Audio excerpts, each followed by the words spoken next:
Yo, what's going on, guys? Welcome back.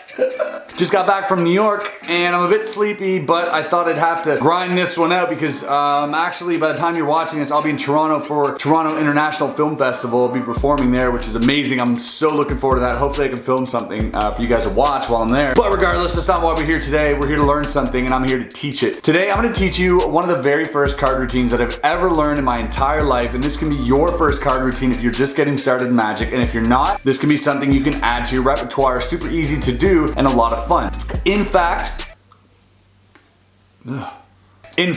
when you're performing and someone asks you, oh man, can you teach me something that I can show my girlfriend, or can you teach me a trick that I can show my friends with? This is usually the one that I end up teaching because it's simple sleight of hand, it's fun to learn, fun to do, and it looks really cool. And by the way, if you're looking to skip through this section, yes, the tutorial hasn't started yet. If you're part of the Ram fam or want to join that, link below to the merch. Like how I plugged that right there? I'm gonna be adding iPhone and phone covers very soon to that store, so stay tuned for that. Also an update on first playing cards. They are coming, guys, they are coming. I'm super stoked about this. I'm just working out pricing right now. If this video gets over 5,000 likes, I will share the design to the first playing cards early. If not, you're just gonna have to wait. All right, let's get into the tutorial, let's go.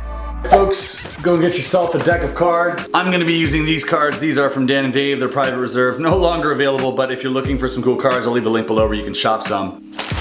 So I'm going to show you two effects that you can do with the same principle. Let's roll a clip of the first performance. All right, I'm going to show you a bit of a demonstration on a card gambling technique known as estimation. Now, if you can estimate where the cards may be in the deck, you might be able to shuffle them in your favor. So, for instance, I'm gonna grab two random cards here. We have the 6 and the 9, so the black 6 and the black 9. I'm gonna take those two and leave them at random spots in the deck.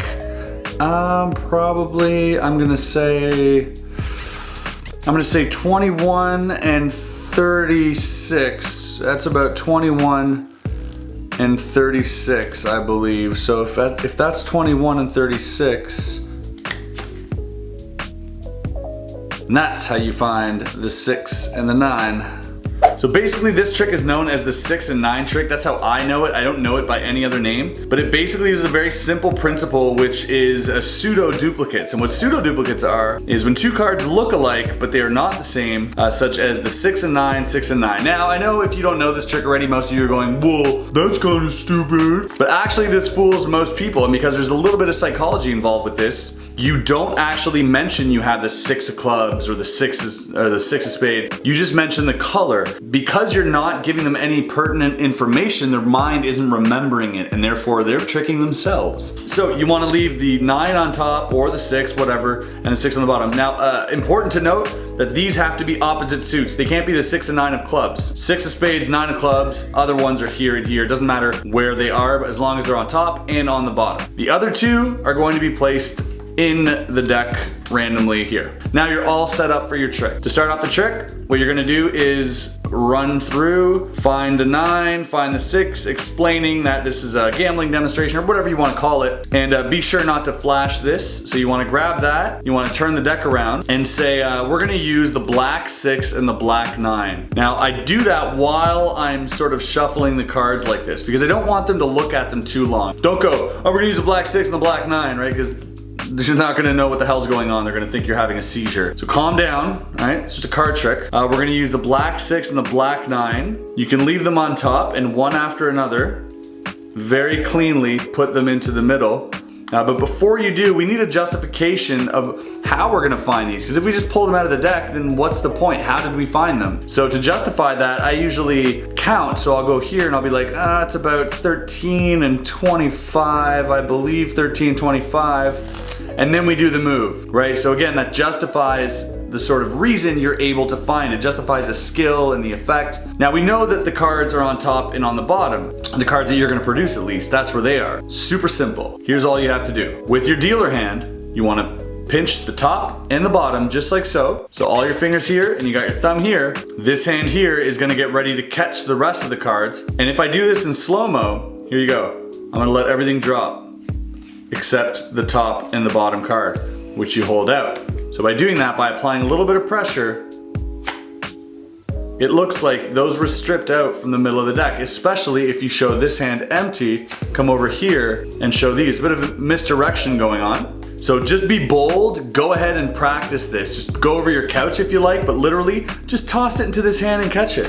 And the more confident you're gonna get with that, at first you're gonna do this, right? It's gonna be, that's gonna be what it looks like at first. But eventually you'll be over here and you can catch them super far away, which looks more and more impressive. Practice that. That is the 6 and 9 trick. Let's get on to the second performance of the next trick thing. So check it out. Here, for this trick, we are going to use 2 cards that will help me find your card. These are the 2 queens, the 2 red queens. I'm gonna hold on to those for now, and I'm gonna have you go ahead and select any card you like in the entire deck.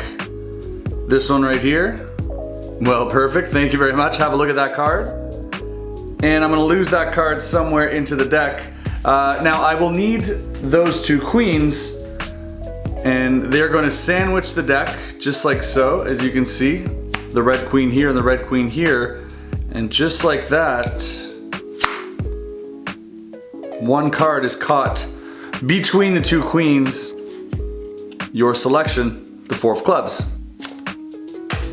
So that was a sandwich effect using the same principle, but you end up sandwiching their selection between the 2 cards, and I'm gonna show you guys how that works. So you wanna grab 2 cards that are gonna use, that you're gonna use as a sandwich card. You can use anything really, as long as they're the same. I like using face cards, so let's say the 2 queens. You can set these aside for now, and say we'll get back to those in a second. So maybe put them on the table, put them in your pocket, have the spectator hold them. And now they're going to select a card. Here's the thing, you have to be able to control their selection to the bottom of the deck.